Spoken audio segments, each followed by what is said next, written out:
The old man stares despondently at the logs. It's like he's forgotten you're there. Yosef Lilianovich Dross, you're under arrest for the murder of the Crenel Colonel Lely here in Martinez. What? But you said I would be taken to the... The old man's eyes fill with sudden, unexpected terror at the words.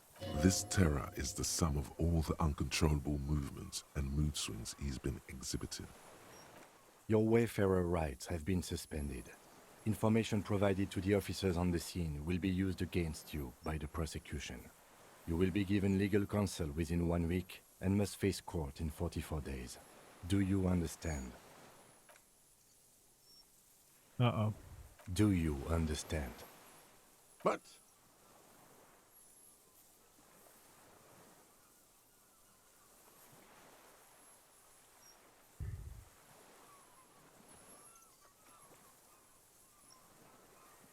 I don't know if we're past the point of empathy here and we just need to get the information to him. Kimmy's afraid. No, I don't want to. I have to stay here. He looks at the reeds, eyes submerged in growing terror. He's sweating. Beads are forming on his forehead. Your confirmation is not required, sir. Now on to the boat. Oh no!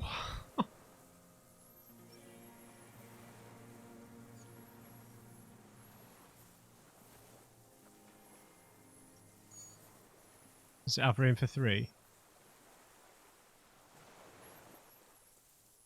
Wait. Shh. You thought you heard something, but it's 3! just the reeds. That's 3! A 3! On that 97 we rolled an 11. Maybe we could all fit in there. We could all fit in that little boat. Actually, no. What was that hearing something for, man? Does it have room for 3? Not really. We could escort him to the pier, then either one of us can take him inland while the other stays here, but... There's something you're not getting here that he's realizing. What? Who watches over him there while I come back for you? Lillian. You could ask her, maybe. Maybe Lillian? This is no harmless old man. The lieutenant shakes his head. This fucking world. This world. What is this? He stares at something, who knows what, in the dust. No, listen. Listen now. Oh man, I could have... This would have buffed it.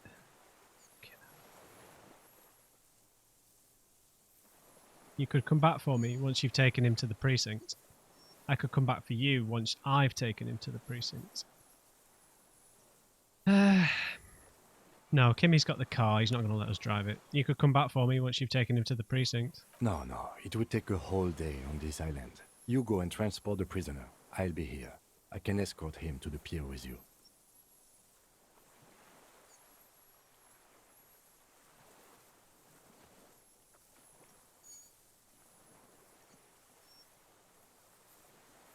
No, you don't have to be polite, Kimmy. I'll stay here. This world.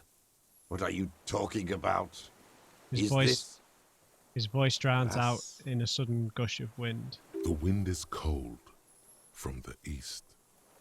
A delicate tangle of arms and legs unfolds from the reeds, limb by limb, to then just stand there, moving its scythe-like arms in ghostly silence. What? The phasmid!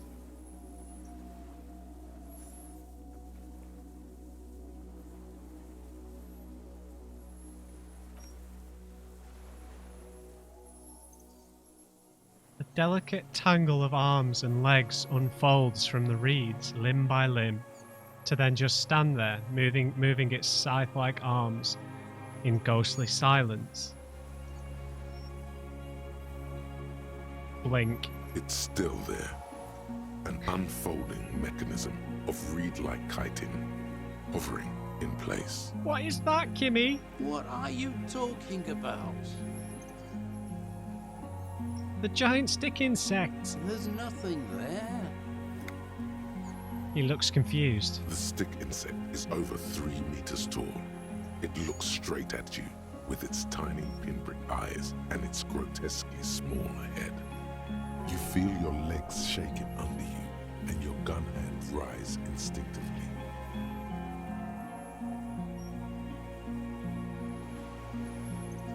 I see it. Tell me what you see, damn it. I can't make out one small thing in the reeds. Kim, can you see it? I can see it. Kimmy. 4 simple words, thank God. If you can see, then you're not insane. But that means it's really there, spinning slowly, in absolute silence. Its limbs long and slender. Be very, very careful. The lieutenant whispers, then takes a step towards the giant arthropod. Excuse me? Oh my god! Inspect the phasmid. Hello there, Mr. Phasmid. The creature stands on long stilt-like legs, antennae hanging from its head like a woman's hair, white and curled at the tips. It is no more than 5 steps away from you. Is he going to get away while we're doing this? The segmented antennae move with apprehension, searching for something. You. Take long, deep breaths. Slow down your pulse. Don't move yet, and when you do, be light as a feather. Reed-like tufts stick out of its joints. As the insect moves its forearms, it produces a faint hiss, like a reel-to-reel machine spinning after the tape breaks. Shaved? Lena's childhood experience. Your corpse will be marked by stars? This is the Insulindian phasmid, Kimmy. It is. The lieutenant whispers behind you. You hear the familiar ring of his jacket unzipping, slowly, painstakingly so. Don't get your gun out. You glance over your shoulder. The lieutenant holds a piece of milled aluminium. He begins to pull it open. Oh, it's the camera. Extremely carefully. It's the camera. No, the flash will scare the creature off. Warn him now. Kimmy. It won't like that, Kimmy. We need a photo. No one will believe us. He continues to pull the lens open. What the hell are you From doing? the corner of your eye, you see a sudden cascade of motion ripple through the phasmid's limbs. A series of ultrasonic clicks fills your ear. Stop. Let me approach it first. I won't be one of those fools who didn't take a picture. Kimmy! He stopped fiddling with the camera but doesn't put it down. You see the phasmid turn to him, its mandible antennae reaching out. Its motions are quick, sudden. I've got the pheromones. I can approach it. I don't think the pheromone will do anything. His whisper turns to a skeptical hiss, but he is stopped. The spindly mechanism turns itself back to you, its antennae taking their measure of the air, slowly. Could we come back to this? Say something to it. You exist. A sudden chirrup fills the air. The walking stick moves its whole body, limbs working independently of each other, like the parts of a masterfully constructed machine. It moves just an inch closer to you. Or does it only feel like it does? Something in its body language has changed, just slightly. Right, I'm going to try and retreat slowly so I can buff my chance for this, because I'm not missing another one of these goddamn checks. We can't just leave it standing there. We have to do something, detective. It could be connected somehow even. You've never seen him get this excited. His voice is almost trembling. Oh, I've got skill points. Oh.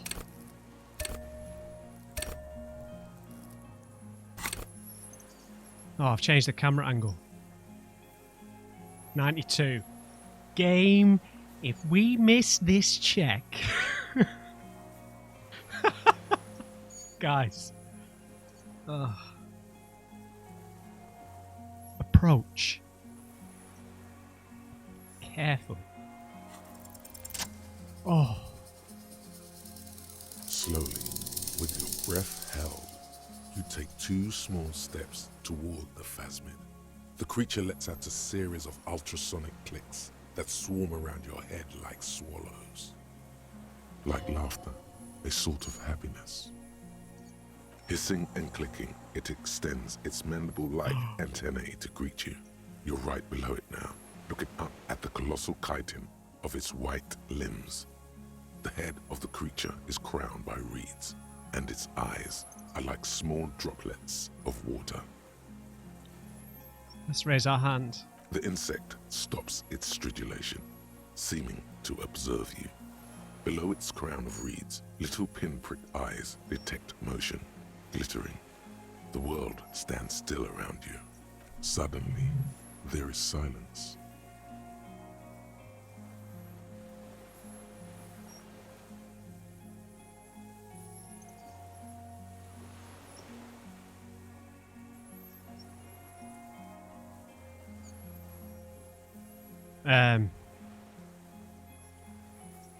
Raise the other hand too. I don't want to mess this up, dude. Raise the other hand.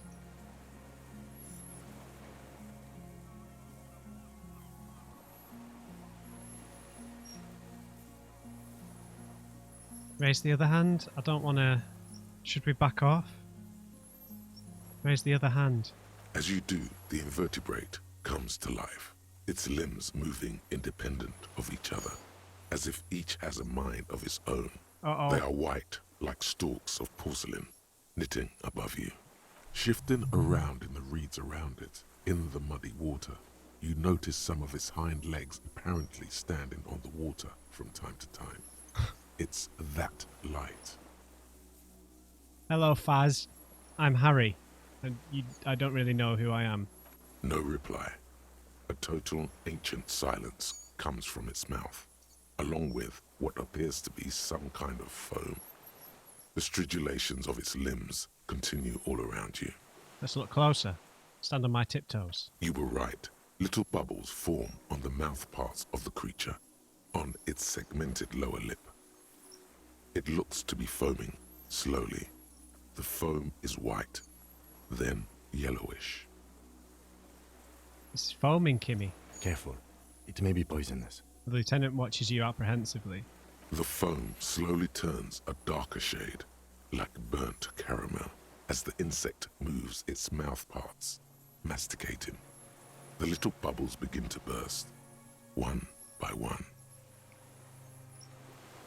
Okay. I can't believe we've got this check. I'm going to talk to him. This episode's nearly 2 hours long. Tell me what you're doing. I exist.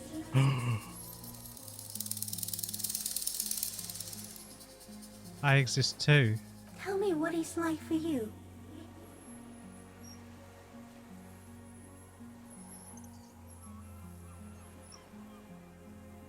I'm sick. What is your illness?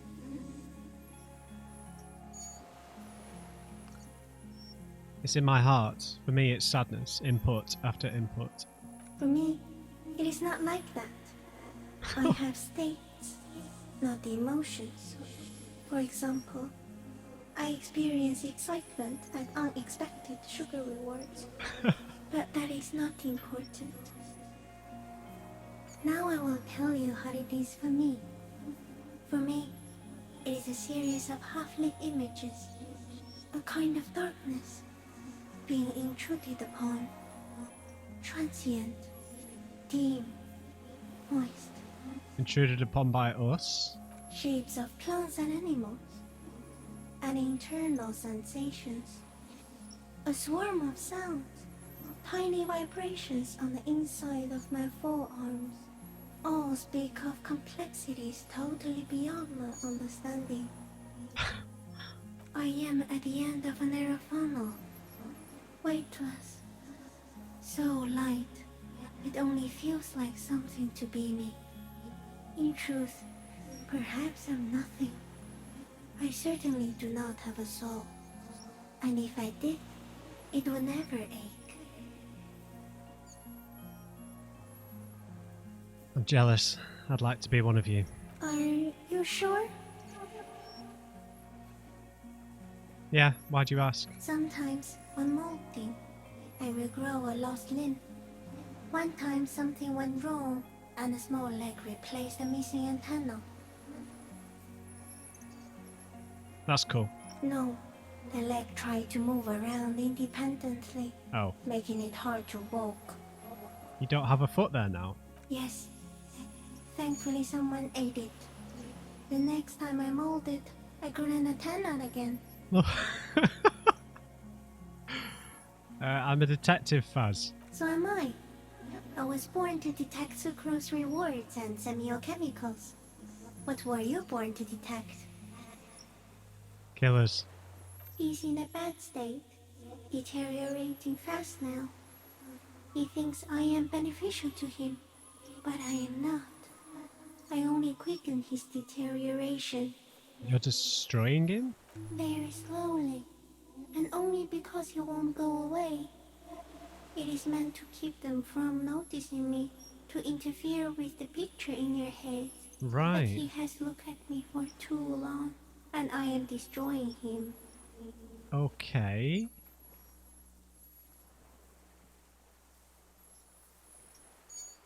What exactly are you? I am an unknown species of the order Phantasmadia, endemic to the Insulandian Insula. For the last 350 years, I have hidden in plain sight, masquerading as the reeds, molding, cloning myself, unfolding at night to play with trash bins and boys. I like to think this whole time Kimmy's like stood there with the camera, like ready. No, no one believed I exist. Almost no one. Until you came, detective. Dripping off blood that smells like strawberries. Across the calm sea. The first in 1,000 years. Okay, that's not what this says. I went unnoticed by the first settlers and the land surveyors of the suzerain, also by the soldiers of the revolution and the officials of the occupation. Even the Seminese islanders who came here first but didn't stay have not seen me. I have stayed hidden through 4 forms of government and 2 scientific revolutions until I was accidentally discovered by a detective of the citizen militia in Revachol, district of Martinez, March 51. Is this a dream though? It can't be. A shared dream with me and Kimmy? No, you're awake. I am real. Light is forming me. This is real. Where does this all come from? All this around us, the world. Not even the birds know that. Not even the water lily.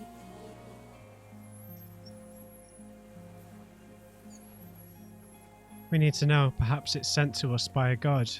Then all we can do is beat our fists against it day after day with no answer. You can also eat it. If it's a leaf, you can put it in your mouth. Yum yum. Or read. That is true. Wait, so You look like a reed. Can you eat reeds?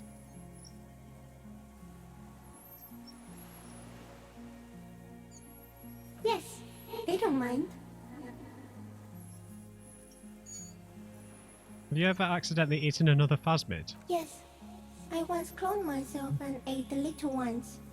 It was winter, and I Oh, woke up at the wrong time. oh It was an no! accident. Well, this is all a bit nutty, right? No, you are. Yes. The moral of our encounter is, I am a relatively medium life form, Yeah. while it is you who are total extreme madness. A volatile simian nerve system ominously new to the planet. That's a pretty fair assessment, Phas. The Pale too came with you. No one remembers it before you. The Nidarians do not. The radially symmetrics do not. There is an almost unanimous agreement between the birds and the plants that you are going to destroy us all. No one remembers the Pale before us. The Pales made by humans. It is a nervous shadow cast into the world by you, eating away at reality. A great, unnatural territory. Its advent coincides with the arrival of the human mind. Right. But you're aware of it though, it's not like it's something that just exists for us. Are you sure I have that kind of power? You're a violent and irrepressible miracle. The vacuum of cosmos and the stars burning in it are afraid of you. Give me enough time, you will wipe us all out and replace us with nothing. Just by accident. By multiplying, I guess. How? We suspect it will be something like the oxygen holocaust that wiped out anaerobic life 2.6 billion years ago, when organisms first started breathing. Only much worse. How worse? Everything your eyes touch goes back there, behind the nose mirror. What if you blink? Are we still here? Please don't blink. What if he misplaces us all one day, or just forget? I'm not going to do that because she just asked me not to. But I want to blink and undo 12 billion years of matter expansion. This is the gloaming I've been waiting for ever since I woke up in the hotel room. I've already forgotten the whole world once when I drank too much. I'll be extra careful not to blink, stick insect. Don't worry. Please be. Or one day, one of you will close your eyes and sigh, and open them to see that none of this ever existed. Kimmy, am I having a violent epileptic seizure? It doesn't look like that, no. What does it look like? You're just staring at it. Then I think I'm having a vision about the final fate of mankind. Okay. Is it somehow related to the case? No, I told you what it's about. Our fate. The case is meaningless compared to this. I've totally transcended the case. No, it's about our fate. I think we should take the picture, and then you should back away from the unstudied species. Okay, Phas. I've got to say bye now. I have no more thoughts, that was all. No, there is one more. There is?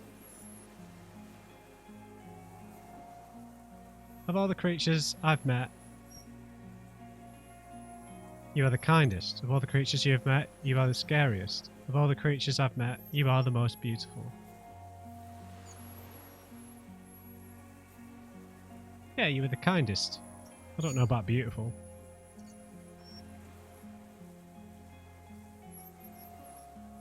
Yeah, you are the kindest. Thank you. I also have one more thing to say to you before you go. That woman, turn from the ruin. Turn and go forward. For freedom. I'll try. She was hell on earth. It doesn't take a 3-meter stick insect to tell you that. Thank you, Phas. Okay, Kimmy. Let's do it. Okay. With a slow ring of metal, the lieutenant slides the lens open and raises it to eye level. There is no change in the insect's motion while it's being aimed by the camera. It remains fixated on you. In 3. If it moves, you jump back. I'll shoot. Here we go. 3, 2, Don't shoot it. 1. The shrill flash of the camera cuts the air like the blade of a sword. The phasmid freezes in its bright light. Head turned toward the lieutenant, hypnotized by the flash. It stands frozen before you. I got it. You hear the lieutenant whisper as the creature's shape develops onto photo paper in his hand. A polychrome ghost of white streaks against the reeds in the sky, and you as a shadow before it. For all time.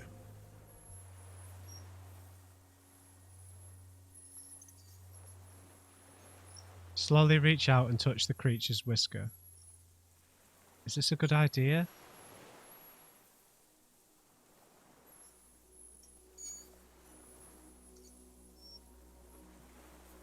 Carefully pet its scythe-like forearm.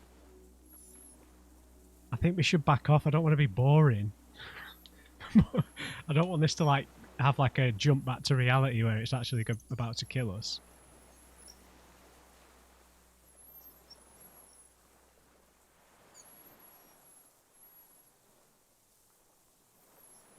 Alright, let's just go for it. Touch the whisker. The antennae hang from a great height. With your hand shaking, you barely touch the tip of the left whisker. On contact, the kiting curls into a spiral, like the tip of a poison ivy. Its touch on your fingertip feels cold, ticklish. It is surprisingly delicate, the curly end of the whisker, Okay. like a young vine. It's even a bit wet. Be careful, detective. It's moving. My finger? You were right.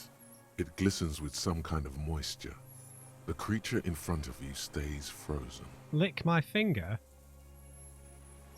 Should we touch its forearm? The limb before you is incredibly light, like eggshell. It's much lighter than a reed. You feel a soft push could tip the creature over. Its hollow exoskeleton collapsing. Warning! Run your hand up the slender limb higher. Pull the hand away then. A sudden shiver passes the limb. Looks like the creature is awakening. Wave by wave from its stupor. Some sort of countdown process is happening. That's all you have time to think. Alright. I think licking my finger would be a horrendous idea. Oh, what the hell's going on? This is making me panic now. Reaction speed.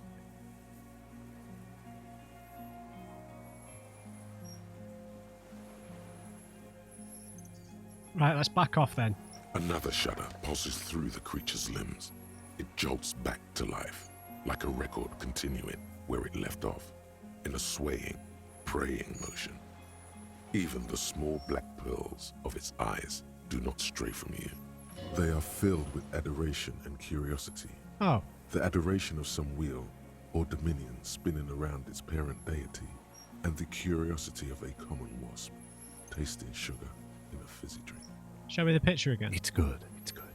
The arthropod towers above you, just like in the picture, Oh, oblivious to your chattering. I feel like The I should have. ventricles on its abdomen slowly expanding. Vestigial wings, like barely visible gossamer, hanging from the inside of its slender joints. Oh, I should have lit the finger. I'm sorry, guys. I panicked. As you're turning away, the phasmid mirrors your movements, stepping on the water, the long limbs carrying its feather weight without breaking its surface.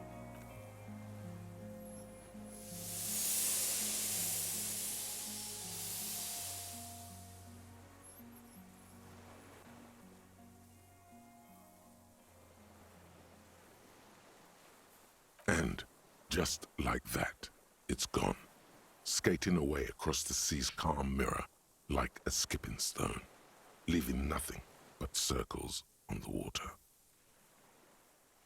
And something under it, in the place it stood, bobbing there, among the reeds, a collection of items. It's gone. The lieutenant looks north with his hand raised to his brow. It can walk on water. Apparently, yes. Like a water strider. Only, I've never seen anything like that in my life. He shakes his head with amazement. What's that in the reeds? Looks like a nest of some sort. We should have a look. What now? What now? The old man behind you repeats suddenly. He's put his hand into the ash. It's dirty and black. In some kind of strange, semi-catatonic state. Our suspect is not looking so good. We need to check on him.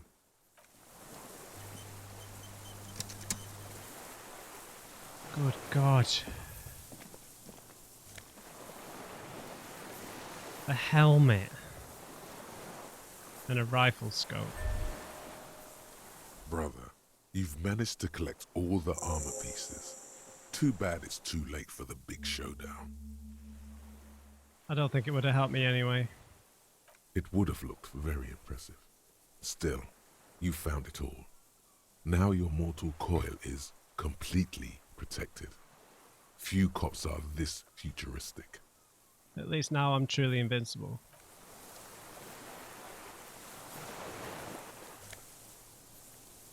Evidence. Clash's passport.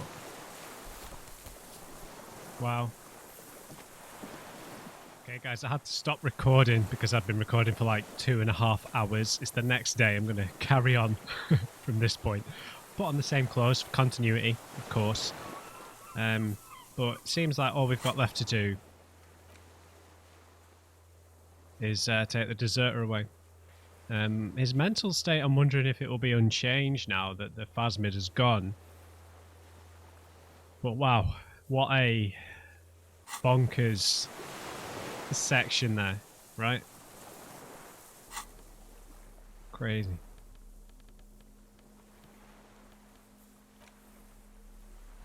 Monstrous looking bug-eyed ceramic helmet.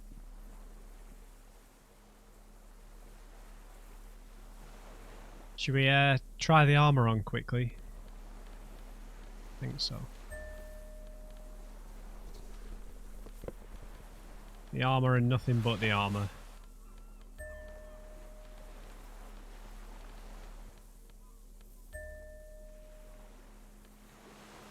Our hair's still coming out the back.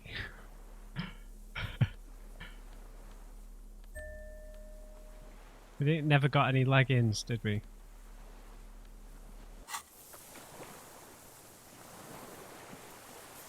Now we look like the phasmid. Alright. So, I'm a bit worried if we stay behind, we might die here. You know, we're in ill health as it is.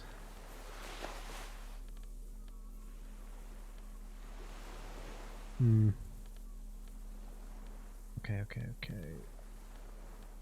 Where are my gloves, Kuno?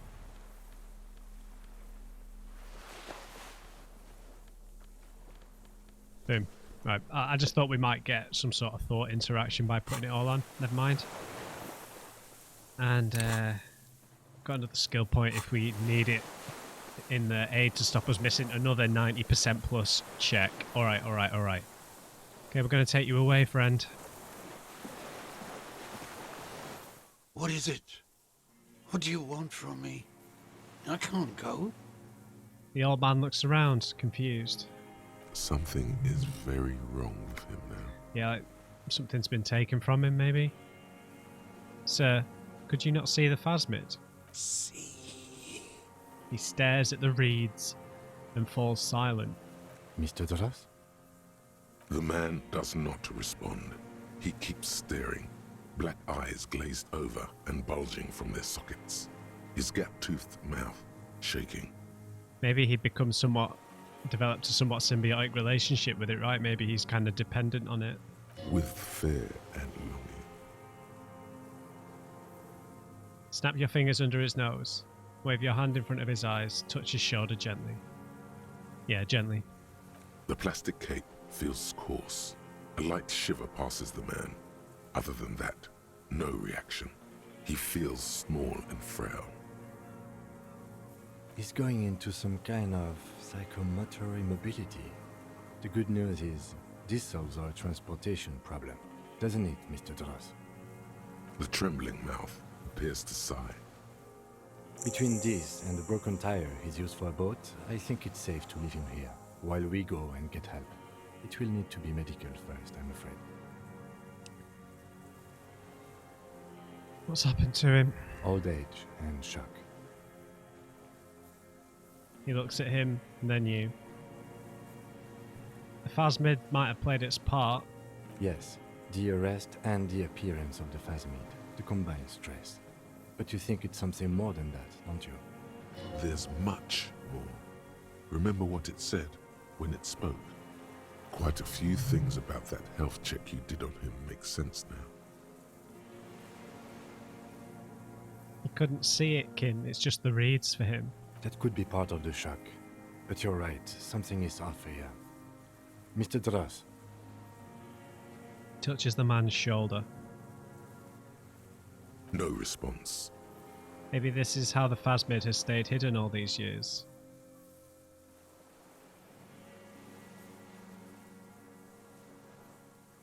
Then how did we see it? Oh, you mean, whatever does this, does it over time? Yeah. Teenagers, kids, drunks, sightings are brief, and hence not credible. But anyone who spends a long time with it. Yeah, you forget that it's there. Interrogate amnesia, right? Mm-hmm.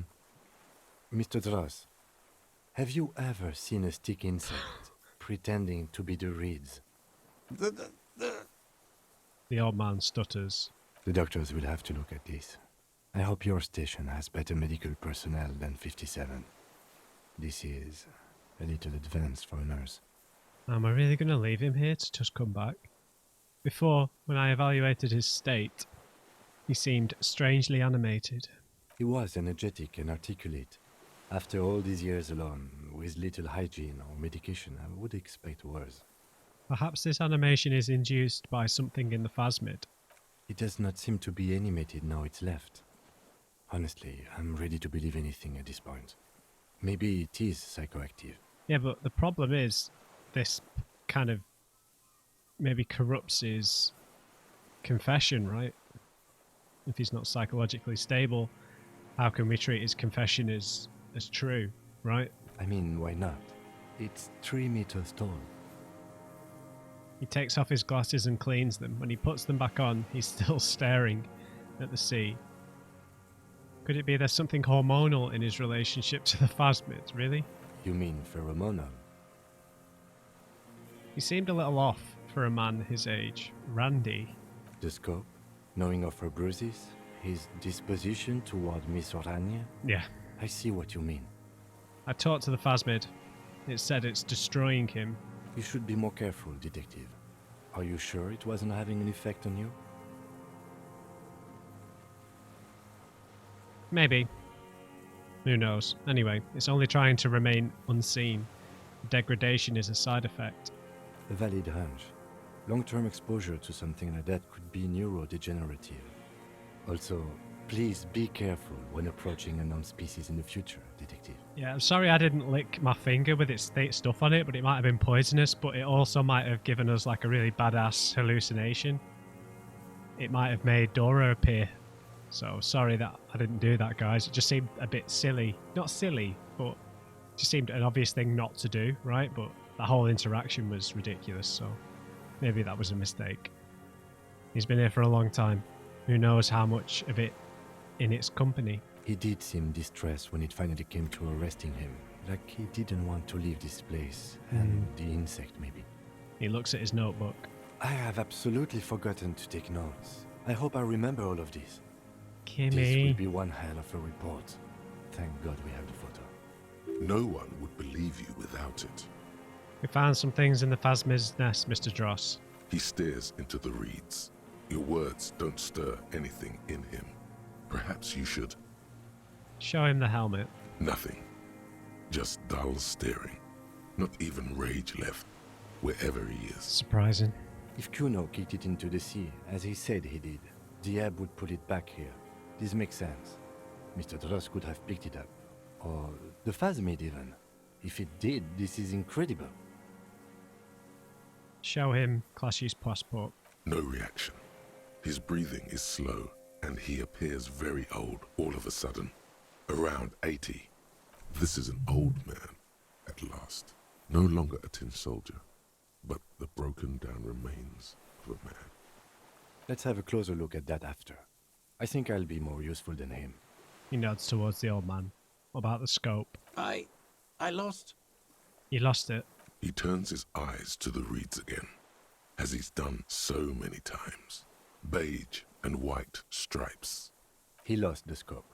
Then it somehow made its way over there. With the help of a magpie Phasmid? The lieutenant observes the lens sparkle in your hand. This sight is a T9, Mr. Dross. Was it attached to the rifle when you made the shot? Silence. Not even a sigh. You've gotten all you will out of this poor being. We'll let you rest now, Mr. Dross. The plastic cape flaps around his face in a gust of wind. His back is slouched and his mouth open. The blacks of his eyes are receding.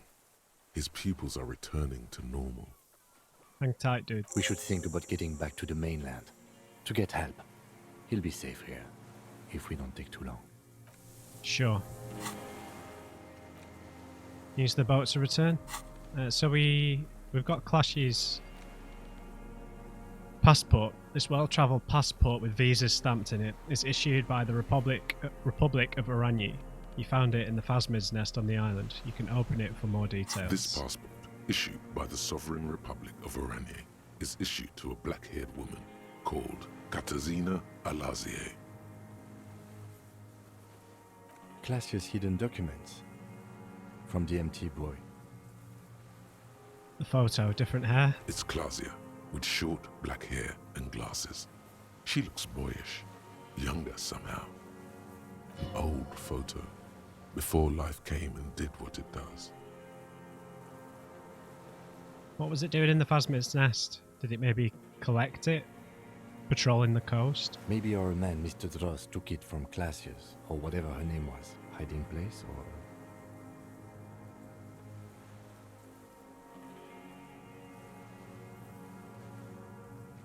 I think the Phasmid took it. Like a magpie? What a coincidence. Then it would also have collected the other objects, which would be highly unusual. I can see how the helmet could wash up on the island. And the scope. Maybe Mr. Dross lost it. But to seek this out would be very unusual behavior for an arthropod. Would it? Maybe it was simply curious.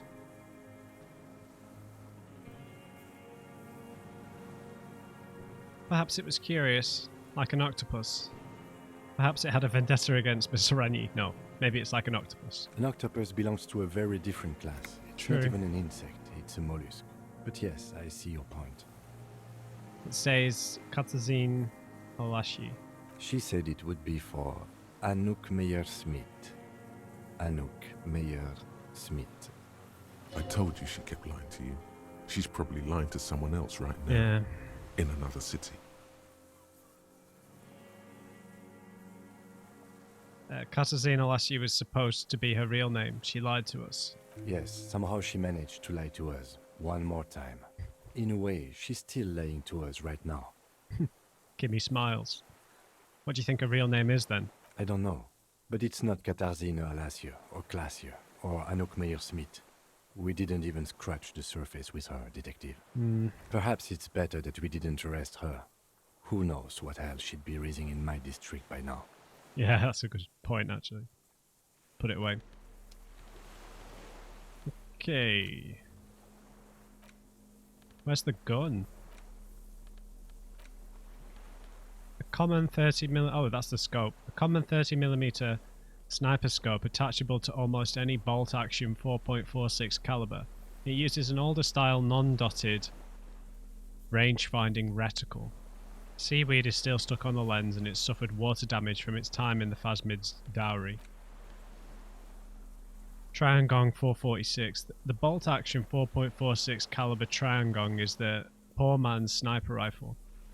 While not the most reliable of firearms, it is relatively precise due to a very manageable recoil, thus allowing the shooter to take multiple consecutive shots fast. This particular piece is missing a scope, though. Alright guys, looks like we're heading back. Let's hope he doesn't have a sidearm or something to end this, or...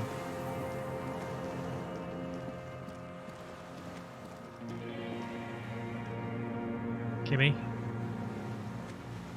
Yes? Thought you might talk about the Phasmid. Wow. Wow. Phasmid, guys. I mean, I don't know how much we can read into the conversation we had with it, because that was Inland Empire, right? But...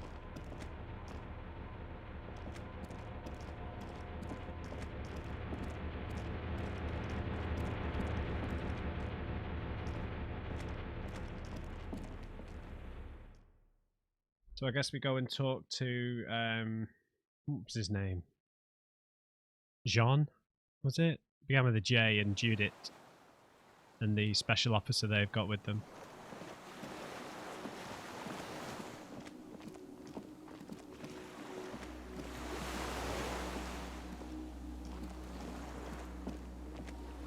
Off we go. The skiff is swaying on the waves by the dock. Man, I hope he's going to still be there. Let's return. Let's. We are done here. He says, adjusting his glasses as he looks out over the water. The skiff rocks gently under your weight as you get in. The ride back is uneventful and quiet. But for the sound of conversation on the water, there is someone inland waiting for you.